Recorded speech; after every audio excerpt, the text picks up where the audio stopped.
First, to get this out of the way, no, I didn't fake the video of my racist professor. This actually happened. It happened at Weber State University, and the professor in question is Ryan Wash, who teaches in the communications department. And the thing you should know about Ryan Wash is he's actually very well known within the world of academic debate for winning both of the national debate tournaments in 2013 by essentially screaming about how he thinks that debate is exclusionary towards black people because it requires them to actually talk about the topic, and that he should instead be allowed to just talk about being black and queer. You should ask a serious question when you sign your ballot for the negative team. Why do I have to make a forced choice? Why is it do I gotta relegate another team to the exclusion? Especially when they don't have another place to go. When debate has been the place where I've come to share my views, perspectives, and opinions about a given subject, this is all the fuck I got. I don't know what the fuck I'm gonna do when this debate is over. I don't know how the hell I'm gonna situate myself, but I know one thing that I'm gonna do. I'm gonna make room for those other queer bodies that have never, ever fucking had a right to speak and have a debate in their own fucking house. Nobody asked me about energy production. Nobody asked me what it means to get out of bed in the morning, which is why it is that you never, ever fucking access me. We are the education that your model of debate precludes, because we can teach you some shit about yourself and how you're complacent with the strategies in debate that allow us to be exclusionary to other individuals. Our fucking Johnson evidence is on fire. Why wouldn't you penalize Elijah and Marcel for finally being me? All of the time I've been in debate, I've never fucking had a partner where I can just talk about being me, the way of being black, queer, Christian, and all of that shit situates me inside of this space. Today is the day that we unite the crowns.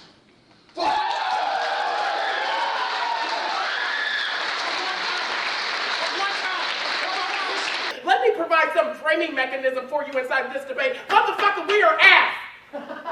We started the discussion. You have to remember that the 1NC was in response to the 1AC, which was no response at all. He gets up here and talks about Rhonda. Where in the 1NC he talked about Rhonda? We ain't talking about no motherfucking Rhonda. This is our argument about how it is that they get to propagate the strategy that allows for us to not even be those niggas that you say we're supposed to be. You sat up here and gave your predetermined 1NC with Jackie bobbing all offbeat to you on the dance floor. You know what I'm saying? In terms of this debate where there is an explosion of blackness inside of this particular space going on, the one judge at this fucking tournament who won a seat of championship doesn't have the ability to evaluate an all-black debate inside of this space, but it's your niggas are the ones who hold you back, right? If anything, I'm one top speaker because I don't speak bullshit. I tell you the fucking truth, and the fucking truth was the fact that they came into this motherfucking debate and tried to characterize our affirmative because Dominique and Kane didn't have shit to say last debate. Your mama beat your ass. My daddy and my mama beat my motherfucking ass and told me to quit hanging out with my motherfucking sister because that was the only person that I had. But what happens when my dick keeps getting hard because I'm looking at a fat ass of this man? How the fuck am I supposed to rationalize that? What do you mean you can't be fucking queer? Even if their strategy is one of ever changing, then you should probably cross-apply his analysis about those DL men. That DL-ness, that when you can go fuck some pussy and then put your dick in some pussy, that is what that ever-changing allows for you to do, and then get to co-opt that identity because it's those DL niggas that always tell us that we're the fags, that we don't deserve to be niggas inside of the hood. That's the shit that our affirmative talks about. Now that's real talk, sweetheart.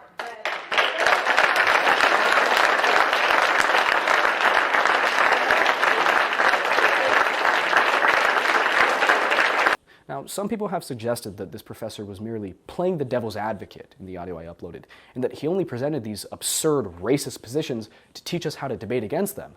This is not the case. Ryan's mission in the debate community is to deconstruct debate itself and bring up his race as much as he can. There's an interview with him on YouTube that confirms this.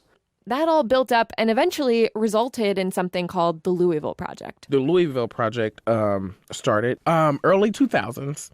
Down at the University of Louisville, there was a debate team. A predominantly African-American team.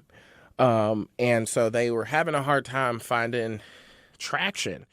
He says they would go to these national tournaments. Apparently, those students would try to make arguments about race inside the topics, but usually it didn't work. And so they decided that they were done with that. And they were like, no, we are unwilling to play your game in the way that you have defined it should be played. And so these debaters, what they would basically do is they would show up and they would force a conversation about race.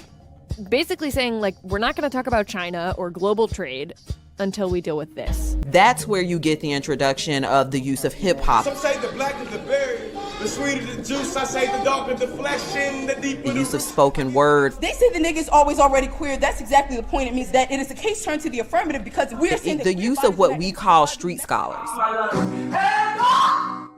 Don't shoot! Hands up! Don't shoot!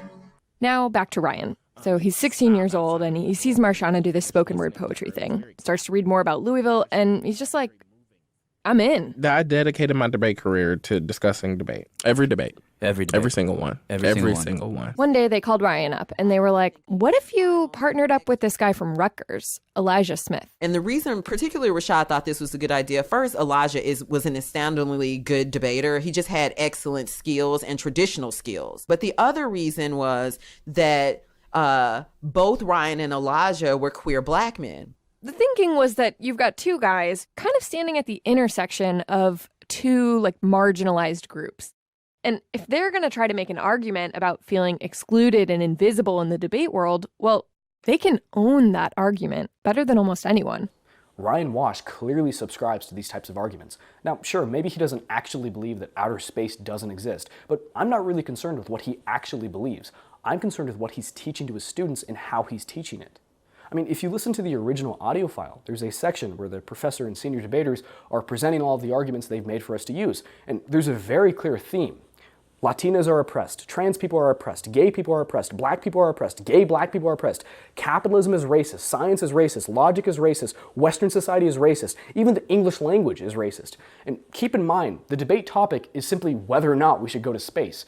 And yet he's presenting all these cultural Marxist positions and through mental gymnastics is connecting it to the topic. And he won't let you criticize that, but will instantly shoot down my ideas like Stoicism. But this is like your intro to Weber State back files. This is what we have. So the first F in that is a borders affirmative that talks about how the law imposes ideals onto bodies and bodies exist outside of the law, specifically Chicana bodies. Another F in there is the herstory F that basically says history is written by the colonizers. Rather, we should have a historical perspective. You, in some way, get rid of nuclear weapons, and those will always be dumped on Native people and Black people. A huge compilation that Ryan provided of an anti-Blackness case. Racial capitalism then has tricked us into working hard on behalf of institutions and interests that are not ours. For instance, I'll use myself as an example. Everything that I do gets associated with Weber State. It doesn't really get associated with my name. It's basically just all the times that Black people got fucked over, or there's examples about Obama, all the ways his Blackness was compared to other presidents in the past. English is centered around the white gaze, and it is violent to Black people. Like the critiques I have, like the Stoicism critique. We're not reading that. The Stoicism critique? No, we're not. How come? Well, I've already made my point on that, and I'm not going further. You can't go out and make arguments that I don't approve of. And you understand that, right? Yeah. I guess I'm just confused on what's the qualification of approval? Whatever I say. Imagine you're in an essay writing class in which you're supposed to be studying the art and form of writing essays. And so it doesn't necessarily matter what you write, but how you write it. But then also imagine that your professor says, okay, students, I want you to write essays on how capitalism is evil, how all white people are racist, how all Black people are oppressed, how all women are oppressed, and then also tells you that you're not allowed to write essays on ideas that contradict this. Are you really going to tell me that there's no agenda there? This is exactly what's going on in the debate team. If he were really concerned with teaching debate, you would expect to see a much wider range of ideas being presented and advocated for, since that's what debate is. It's controversy, it's disagreement, it's looking at both sides. But instead what you get is maybe 4 main arguments being rehashed over and over again that you're not allowed to dissent from. There's this sort of artificial selection going on by which the professor allows arguments that conform to his ideology to pass by with very little criticism, but is hypercritical of everything else, even going so far as to say you are not allowed to argue them. This all suggests that he's not playing the advocate, but is the devil himself. It's very obvious that he's using debate as a means to indoctrinate students and not actually teaching debate. And it's working. Take a listen to how these students respond and what they suggest in a classroom discussion in which Ryan says that he genuinely believes that America is unfair because black women weren't able to vote. So we got 243 years of white men, 99 years of white men and white women, 54 years of all the people.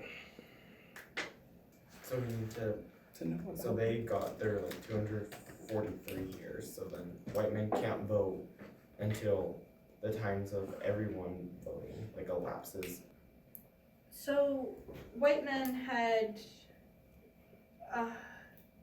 150 something years to set up the structures before anybody else was able to vote. So they took that time to like create the structures in a way that benefits them. Sure. So the reasoning that we should make the timing equal so that black women now have the extra 190 years to now make the structures that were previously set against them to work towards them or be more equal. So your argument is that, along with your argument is that we need to stop white men from being able to vote for 100 and some years in order for it to be equal? Because that wouldn't be equality. I want to talk about that. There's been a disproportionate amount of times allocated, right? Mm-hmm. Which seems to pull the wool off from over the sheep's eyes, because now we can see that equal access, equality, does not equate to fairness. I'm still confused about that. I understand that equal access does not equate to fairness because these people have to participate in the structure by which they were able to create. but they're able to change them now, right? I don't know what you mean by change. Like I don't know. We can't change the Constitution. Yeah. Well, you can vote. I don't think the Constitution is inherently unfair, though. Well, that's a personal opinion, and I think people who would not be white men may suggest differently. The point that I'm making is that equality does not equal fairness. Because we give everybody the same thing doesn't mean that everybody has the access to use the same thing. But I'm interested in this notion of equality versus equity. Now again, this wasn't in the context of a debate round, and it had nothing to do with the debate topic. They were actually suggesting that we take away the right to vote for all white men. This is the result of professors like Ryan Wash. Ryan Wash's statements and behaviors cannot be excused by the fact that this was a debate class. This is a debate class, but it's only being used as a training ground for postmodern critique and cultural Marxism.